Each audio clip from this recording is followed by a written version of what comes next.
défaite boobu waroon tegle 2 défaites ci champion loolu du yoon et puis Ama Baldé dafa yeb waa Pikine parce que tey waroo ñëw Sénégal yëpp jàpp ne tey yaay daan wala boog Sénégal yëpp teg seen bët Pikine yëpp yaakaar la nga ñëw di nelaw.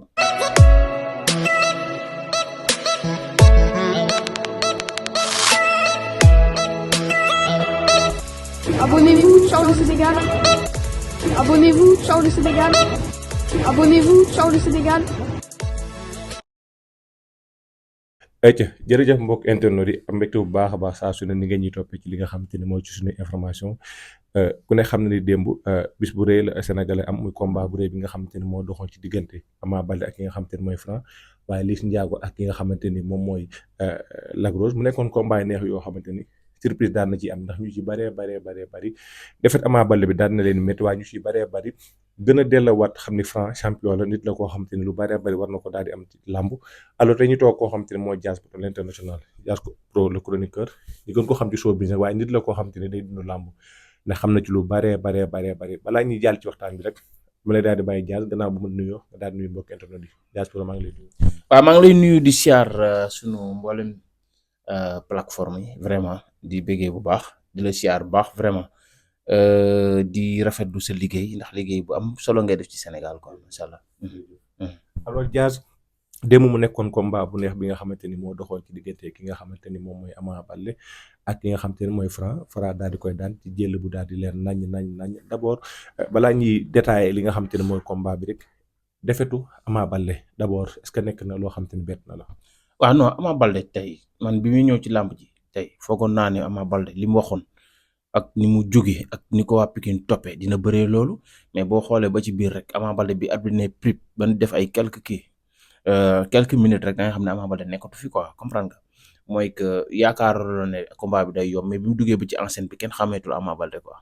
lan mooy problème mu tey dafa bëree noo xamante ni waru ko bëree wala tey dafa sous-estimé ki nga xamante ni moom mooy Franc ndax boo xoolee ci combat bi Franc doole la ko wan maa la doole maa la daal. waaw mais loolu la rek Franc dafa liggéey ba nga xamante ne boo jàkkaarloo nga xam ne kii dafa liggéey dafa am doole comprendre Ama dafa bàyyi mëninam mooy que bu newoon prip da ngay gis Ama day ñëw ànd ak doole dal sa kaw. romb la fiir loolu nga ko xamee mais Ama bi xàmmeetuñ ko quoi dañoo ñëw fekk mu taxaw maanaam sa mënin boo ko bàyyee rek ñu daan la te dafa bàyyi mëninam Franc ñëw ci mëninam daan ko dem yoonam loolu kese la. Ama tey koo xamante ni mbër la boo xamante ni Pikine dañu ko respecté Pikine dañu ko jox bopp ndax boo xoolee démb li mu indi ci stade bi Fadam wax na ko nee na Ama Baldé mooy làmb alors mu am ñaari combat yoo xamante ni yëpp combat enjeu la woon mooy diggante mu Modou Lo waaye tamit diggante mu Franc mu daal ciy jël défaite est-ce que défaite boobu waroon na d'abord. waaw défaite boobu waroon tegle 2 défaites ci champion loolu du yoon et puis Ama Baldé dafa yeb waa Pikine parce que tey waroo ñëw Sénégal yëpp jàpp ne tey yaay daan wala boog Sénégal yëpp teg seen bët Pikine yëpp yaakaar la nga ñëw di nelaw Ama Baldé li mu def moo ko tey billaay wallaay moo ko tey de parce que tamit problème bi mooy que sa mënin li ñu la xamee ñëw li indi ko loo am jël mais bul ñëw di bëre ba nga xamante ne kenn xamul lan la kenn kontaanul te nit ñi nekk sa ginnaaw yaakaar la jàpp ne yaa fi mën jàpp ne yaa mën lépp waroo am ñaari défaite ci parcelle warut a nekk waaw. mais lan mooy problème am tey jafe-jafe yi nga xamante ni nekk na ko manque d'entraînement la manque coaching wala personnalité bi nga xamante ni wala lan mooy problème bi. waaw manque coaching ci la bokk. parce que tamit mën nga def entraînement yu baax def entraînement yu ne taxaw ñu ne boo simee ko ñu ne kii am na doole mais ñi la war a course ak ñi la war a teg ci ko Ama li mu war a def instant bi mooy génn Pikine dem benn gox ut fa këram dëkk fa teewul muy ñëw Pikine di leen nemmeeku di nekk ak ñoom ci jàmm loolu la war a def bu ko defee dina suivre carrière am te dina nekk ci jàmm mais mënoo dëkk biir Pikine ak bruit bi noonu ak affaire yi noonu nga bëgg a nekk benn champion loolu mënut a nekk quoi mbëri nga gis yëpp dañoo toxu dem feneen ut doole di savonteeg seen waa dëkk teewul seen waa dëkk ñu leen di topp ba léegi mais gars yi ragal wax ak bëgg mbooloo moo tax ñuy toog biir Pikine ba léegi mais nit nga déplacé wu dem feneen teewul nga nekk say entraînement am boo coaching yu la topp yi nga xamante ne di nga xam sa làmb fi nga koy teg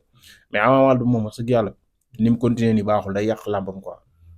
ni moom bu ko continuer day yàq làmbam parce que 2 défaites war koo teg la ci champion wala boog bu ñu lay daan nga xool ñi lay daan wala boog combat yi ngay jël nga xool ko parce que am na bu ñu la daanee du la yóbbu du boo leen daanee sax du la yóbbu fenn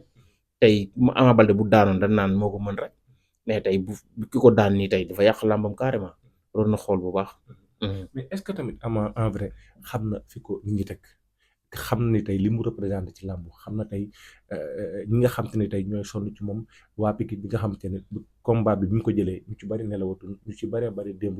ñi ci bëri sax réeruñu ndaxte décision bi nga xam te ne daan nañ koy am est-ce que tey Ama du pression moo ko jàpp wala peut-être dafa xamul tey li nga xam te ne moom la téye tey. waaw mais gars yi ñoo war bàyyi ay reeru nan reer yi nan reer fii gars yi dañuy dem def leen neex naan reeru nag fii la xar mi jaar mbër moo mën di faral buy bëree di daanu daan yow reeral ba suur parce que booy dañuy war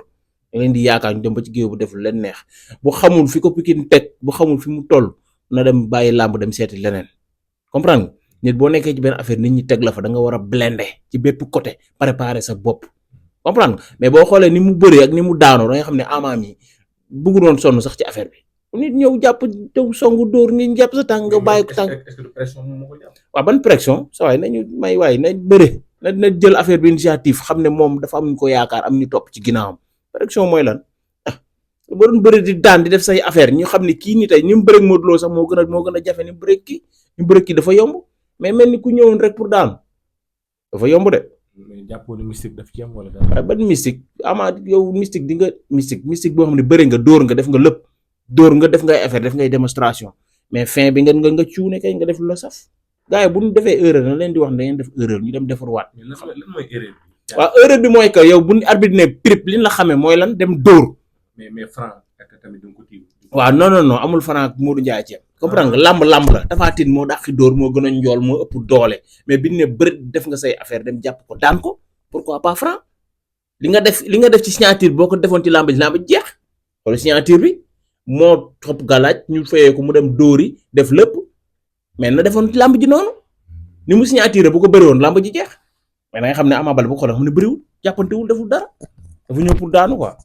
waaw. mais dañuy ñëw ci Franc ku ne xam na ni bii mooy 14 victoire bu juum xaw ma 13 Franc tey ban gis-gis nga am ci moom à l'avenir. Franc fi mu jëm mooy Eumeu Sène lay jëli n'est-ce pas Franc waa Pikine yëpp moo leen mën.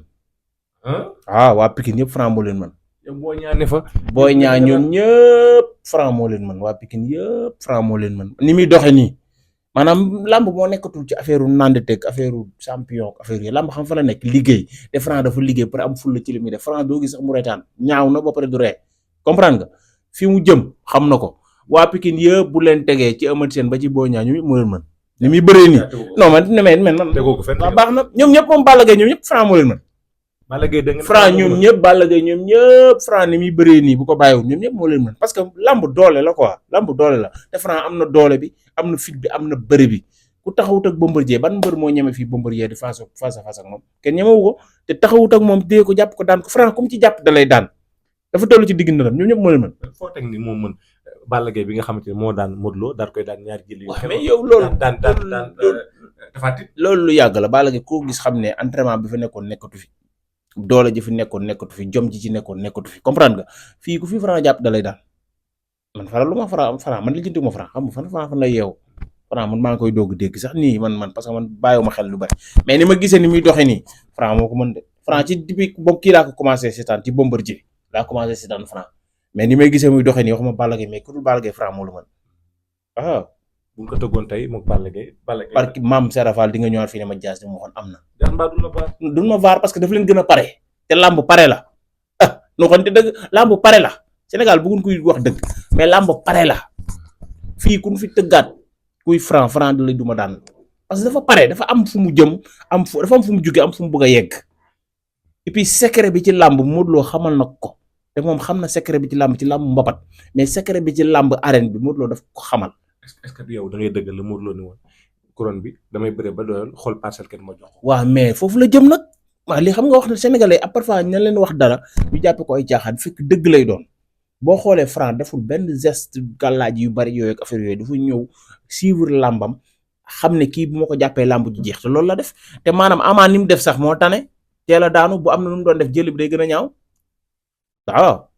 kon Franc nga joxoon favori. non man même bi ma seetaanee làmb ji ñu démarré ma gis Ama li ma waxoon indiwu ko deful benn geste laa xam ne Ama day ñàkk tey ñi ma toogaloon seen commande dama leen ci Ama day ñàkk waaw parce que sa mënin boo ko bàyyi rek ñàkk. dafa waroon a ñëw jàkkaarloo ak moom. moo ko waxkat bayam ku woddoo làmmeñ boo noppee rafet ñuy wax ñun ñi ñëpp dañuy wax la ñuy liggéey mais dama ne boo noppee rafle mais c'est vrai àdduna foofu la toll mu ngi noonu boo ba noppil tàllal micro looy defet leneen da lay rob naan sa waay ngi ne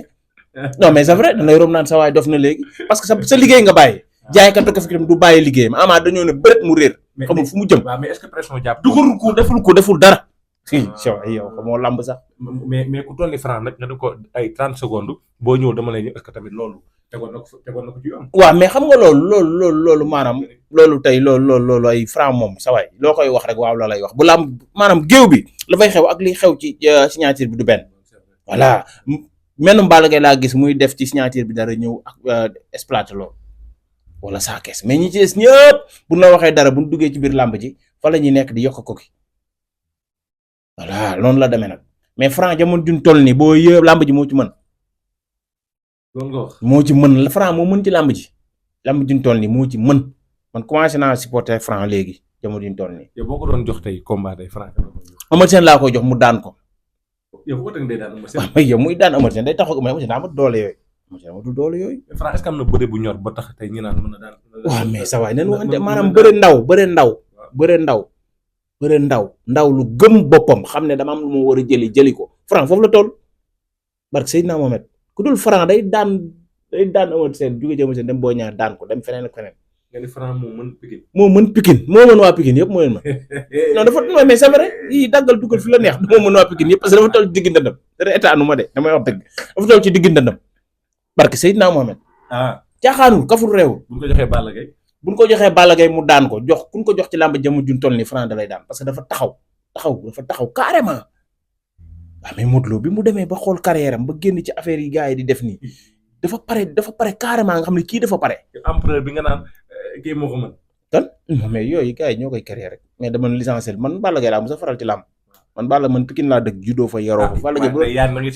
non da ngay déglu ma wax la Pikine laa dëkk fa laa juddoo fa laa yaroo bu Balla Gaye daan bëreeg waa Pikine sax Balla Gaye laay faral man Balla Gaye laa bëgg dama ko faral quoi comprendre mais dama la ne jamono yi bu rek Franc daan ko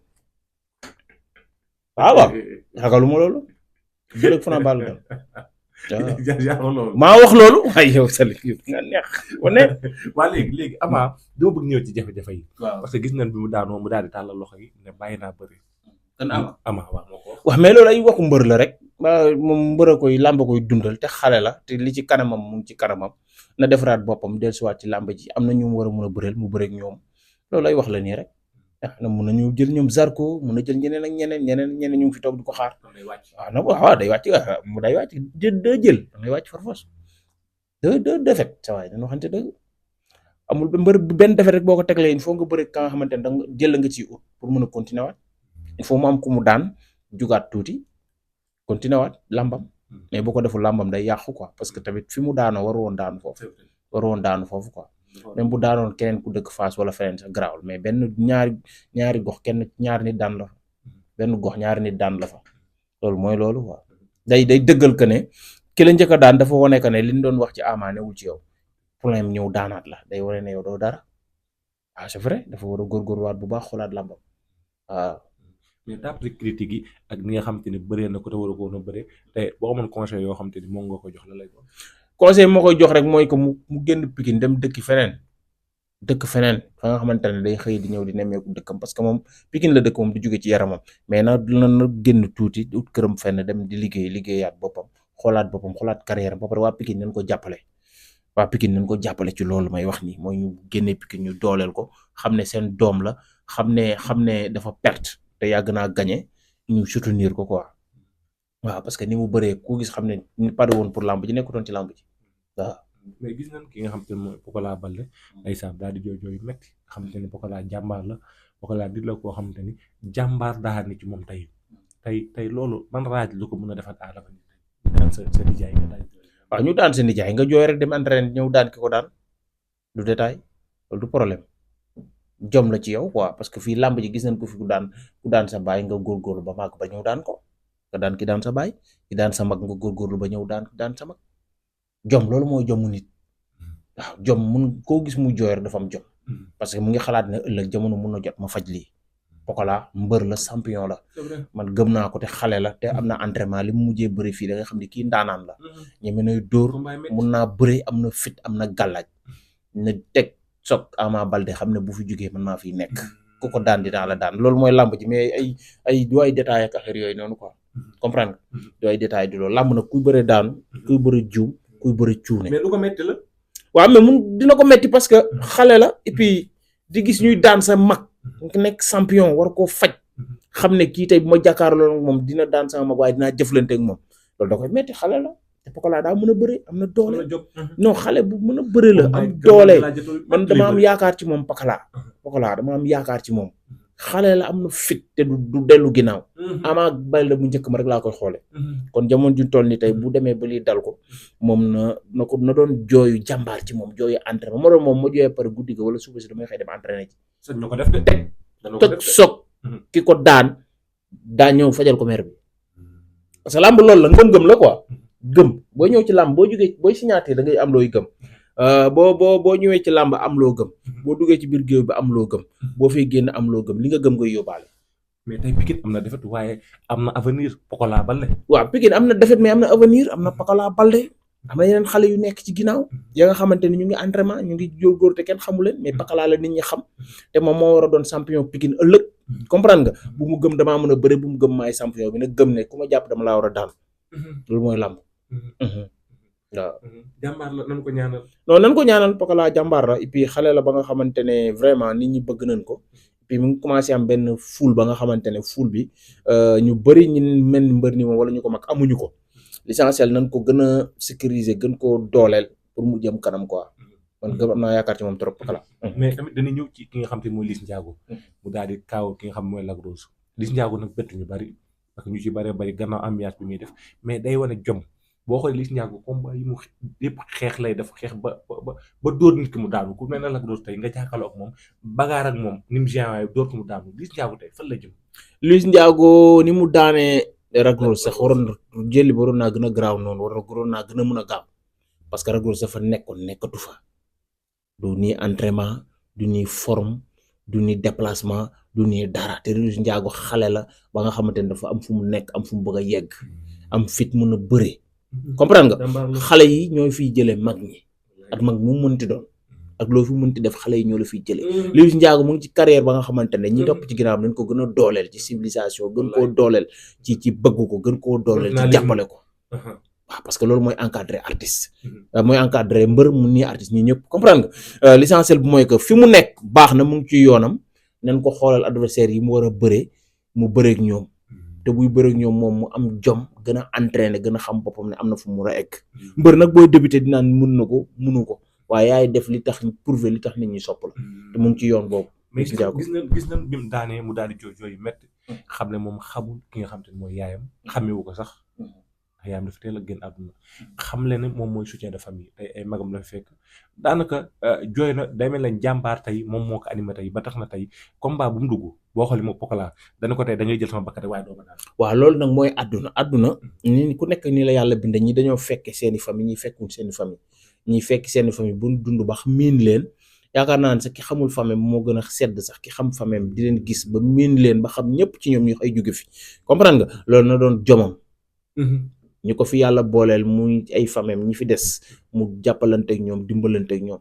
respecté leen lu mu bëgg ci lamb dina ko am parce que am na doole te mën na bëre. waaw lan nga koy jox ban conseil. waaw conseil ma koy jox mooy mu gën a yokk entraînement am rek gën a yokk entraînement am te préparé xool adversaire yi muy jël yi nga xamante ne ñoo ko mën a yeggal ci kaw bu bëree parce que lamb dafa toll fa nga xamante ne tey ñun xamutoon nañ war a xam. c'est vrai ñi amutoon dara ñoo war a am dara. ñiy bëre tey booy lamb boo fi ñëwee tey bañ na ko bu ñu bëri duñ seetaan combat yu mag yi combat yu ndaw yi la ñuy seetaan léegi loolu ñuy seetaan ci combat yu mag yu ndaw yi nag l'essentiel yéen xale yi da nga leen koy jox léegi dina dem ba maa la ko wax fii te di nga ñëwaat dem waxoon nga ma ko combat yu ndaw yi mooy mujjee dem ba nekk combat yu mag waaw dina am mbër yi nga xamante ne tey mbër yu mag lan ñoom dinañ dem ba bëri premier combat xale yi di bëri dernier combat parce que xale yi benn seen combat mooy gën a yàgg te mooy gën a neex mooy gën a wane gàllaaj ñooy gën a wane doole ñooy gën a wane cosaan waaw li ñuy indi ci mbooloo ñoom rek koy indi tey mag ñi léegi amatul lu ñuy prouver ci làmb comprendre nga mais l'essentiel mooy Liss Ndiago xale la waaw Siteu tamit ci la bokk vraiment ci la bokk waaw très bien Liss Ndiago na xoolaat boppam bu baax tamit mbër du ku daan rek la ñuy wax na xoolaat boppam ki daan sax dafa war a xoolaat boppam xam ne man ni ma bëree nii war naa gën a bëri lu ko gën a garaaw war naa mun a jox ñi nga xam dañoo ñëw amateur yi seetaan bëri bu dàq bi moo ci jàppante bañ a yem rek ci ay dóor ci jàppante ci bëri lu rëy la nga xamante ne ñi fi jaar bëri nañ ko voilà très bien loolu laa leen di conseillé di ko ñaanal jàmm yàlla defal ko ci ndam mu gën a yokk doole gën a yokk jom fi gars yi nekk dina fa nekk incha allah. wax léegi Siteu bi nga xamante ni tey kenn du lam-laamee jàmbaarteem parce que ku ne xam na ni li mu bëri Modou Xarañ Lo bett na rek ñu bëri. waaw xam nga Siteu moom vraiment nit la ka nga xamante ne dafa commencé am lu nekk ci moom mooy que fit njàmbaar boo ma danga may rey mais du ma fi jóge comprendre nga. te loolu yaakaar naa ne bu ko débuté woon kon dina dépassé fi mu nekk nii yaakaar naa ne tey bu indee doole bu mu war a indi rek bëreem ak Balla Gaye dina doon beneen affaire quoi. vraiment parce que tey ci côté mbooloo xalaatuma ko mais côté ci biir bëre taxaw bëre ci biir làmb ji laay xalaat waaw loolu laa koy conseillé na taxaw bëre nit ñi di wax naan day daw wala du lii mu taxaw ak exploité loolu taxaw bëre wane boppam dëggal boppam ci combat Balla Gaye bi. li mu bëgg da koy am parce que gars yi ëpp ñu ko doole. te làmb doole la mais jàpp nga ni Balla Gaye nga xamante ni ku ne xam na ni bu mëbee rek wut si la. xam nga ni sa kaw la bu dalee ci kawam dina arrangé. waaw mun na dal ci kawam fekk fa lu nekk. na dal ci kawam parce que Modou Lo bi mu dalee ci kaw Siteu am na lu mu fa fekk ay coup mun na dal ci kawam fekk fa ay coup parce que tamit yaakaar naa ne Balla Gaye du bàyyi mëninam yaakaar naa dina ñëw dal ci kaw mais Siteu tamit am na benn défendre boo xam ne mu ngi ci moom ba nga xamante ne vraiment boo dalee ci kawam di nga am loo gis te man gëm naa ne Siteu mun na gérer combat boobu quoi waaw parce que tamit xale ak mag la te instant bi Balla Gaye bàyyi la gën a jege continuer comprendre nga te Siteu mu ngi ci digg làmb gi mu ngi ci làmb gi mooy neexal làmb mooy loolu mbaa duñ erreur ci moom Balla Gaye fi mu toll nii ba tey mu ngi ci forme. waaw ba tey mu ngi ci forme mu ngi ci doole mais dina uteeg Siteu doole yi Siteu. Balla ni mu bëri dernier combat bi xam nga ni nag doole la. waaw mais xam nga li Siteu bu góorgóorloo tuuti rek mun na téye Balla Gaye maanaam waxuma la mun na ko daan mais mun na ko téye mun na ko tenir quoi te ku la tenir bu yàggee mun na am ndam ci yow. foofu laay waxe quoi bu góorgóorloo tuuti rek li mu bëreeg Modou Lo bu ko bëreeg Balla Gaye mun na am dara waaw mooy tey bu duma sóobu duma sànni samay coup mais dinaa xool ni may défendre rek boo ñëwee dinaa la jox coup loolu kese lay bëre. Balla Gaye nan la war a jàppale. waaw Balla Gaye ni muy jàkkaarloo gars yi rek bu ne bëreet mu fekk ko jàpp ko daan ko loolu kese la amul leneen parce que Siteu boo taxawee ak moom bu yàggee dina la ne yow li nga waxoon defoo ko parce que Siteu dafa doon mbëru ma nga xamante ne mbëru coow la mooy que même bu juumee yow la ñuy jox juum ki yow mbër mi waaw boo xoolee ba combat Siteu yu bari Siteu jëlul initiative mais adversaire am la ñuy mujjee wax loolu nag mbëru coow la mooy mbëru bayre la mooy que defet bu Siteu boo amee defet sax dañ naan yow waaw day mel na voilà yaa daanu mel ni yaa daan comprendre nga noonu la demee quoi léegi nag koy bëri ku mel noonu lu leer ngay def am na mag yu njëkk yi dafa amoon mooy que am na mag yu doon bëree ña nga xamante ne buñ la daanoon duñ jug sa kaw ba fekk photo parce que gars yi dañoo mën wax moo tax dañ lay daan toog sa kaw ba photographe ñëw ñuy doog a jóg. waaw mais làmb du joow lu bari parce que dañuy xam ne xale moo daan mag rek xale moo daan mag xam ne xale muy mujjee làmb loolu kese la loo gis ci àdduna xale moo koy mujjee waaw c'est vrai loo gis ci àdduna muy woy muy li ngay def lii muy leneen ak leneen dans quelque temps xale yi ñooy ñëw mën loo mënul wala xam loo xamul jëlee la fi yow nga nekk ci leneen na fekk boobaa nga nekk say structure nekk sa lu mag mun a liggéey loo xale yi foofu la làmb toll foofu la àdduna toll loo gis xale koy mujjee. c'est vrai alors Diaz xam naa waxtaan bi xaw na gudd tey ku ne xam na ni amoo jot ñoo ngi lay si studio nga waajal liggéey bu am solo boo xam ne yaa ngi koy def ci wàllu média bi mais tey lan nga war a wax loo xam peut-être laaj ñu la ko loo xam bëgg nga ko wax ak tey ban conseil ngay jox ki nga xam te ne mooy Ama Baldé ak Franc. waaw li bu leen di jox rek mooy di féliciter Franc naan ko ni muy doxee moom wax dëgg yàlla mbër noonu lay doxee Franc doo ko dégg ci coow doo ko dégg ci dara comprendre nga. doo ko dégg ci coow mu ngi roy ki nga xamante ne mooy Modou Lo nga xam ne mi fi nekk ak léegi kenn musu koo déggal dara waaw takk na fi jabar am na fi ay doomam mu ngi ci jàmmam mais kenn xamulu ko dara. doo ko dégg fii doo ko dégg fee. foo ko invité wu doo ko fa gis te mu ngi toppatoo carrière am foofu laa bëgg Franc nekk fa. Ama Baldé li ma koy conseillé mooy na gën a góorgóorlu dem liggéey yi dem entraînement yi xam boppam xam ne doomu mbër la ci xaalisu mbër leen ko ngéntee dafa war tekki dara ci làmb ji. beneen affaire mooy wax nag mooy que làmb ji ci boppam nañ xoolaat seen bopp. ci côté sécurité ci côté bépp parce que nit war na mën a si tey fi mu ne nii tey xoolal tey bi làmb ji amee BRT bi dawul. lu tax dawul ndax dañuy xalaat làmb ji tas ñu toj BRT bi kenn tijjuwul da ngay génn bëgg a jën lekk doo mën a jën lekk nañ xoolaat seen bopp te organiser affaire bi teg ko ci yoon bu jaree sorti stade bi leen defar sortie bi ak fépp ñu def fa ay caméra ut sécurité bu doy ba ëllëg nit ñi mën a tijji seeni sob boo demul làmb ji sax boo génnee sa kër pour dem ci bikit doo gis bikit bu tëji te sport tamit day boole warta tàggale warta doon ay dañoo war a góorgóorlu xoolaat seen bopp bu baax di leen jaajëfal naan jaajëf boobu rek tamit li nga wax ne dafa solo mais est-ce que tamit nit ñi tamit ñoo war a defar seen jikko xale yi. waaw mais xale yi xam nga tey réew moo gis. force de l'ordre yi boo xoolee tali bi yëpp dafay taxaw. réew moo gis du ñu yaru dañ leen di yar boo demee Europe boo gisee gars yi li tax ñu yaru mooy que dañoo génne ay daan génne lépp la nga xamante boo tuflee ci mbedd mi lii dara ciy fekk boo sànnee kaas dara ciy fekk mais bu fekkee ni nga yaroo sa biir kër noonu nga génne ci mbedd bi doo xam dara pour yow loolu boo naanee sax nga war a saw ci mbedd mi wala da nga def lu nekk mais du ñoonu maan bu problème waajur yi yar bi ñu mën a yar ci biir kër gi la yam mais yar bi ñu war a yar nit ñi moom mooy takk der yi moom mooy état bi mooy daan yi sévère waaw heure bii da nga ko war a dox heure bii boo koy dox lii nga war a def lii nga war a wax ba pare teg ay caméra ci mbedd mi caméra seerul comme caméra surveillance yi di nga gëj a gis sàcc di nga gëj a gis agression mais bu bàyyee nit ñi doxee nii rek ku nekk ni nga yaroo sa kër da ngay génne doxe ci mbedd ba pare ne mbeddum buur la.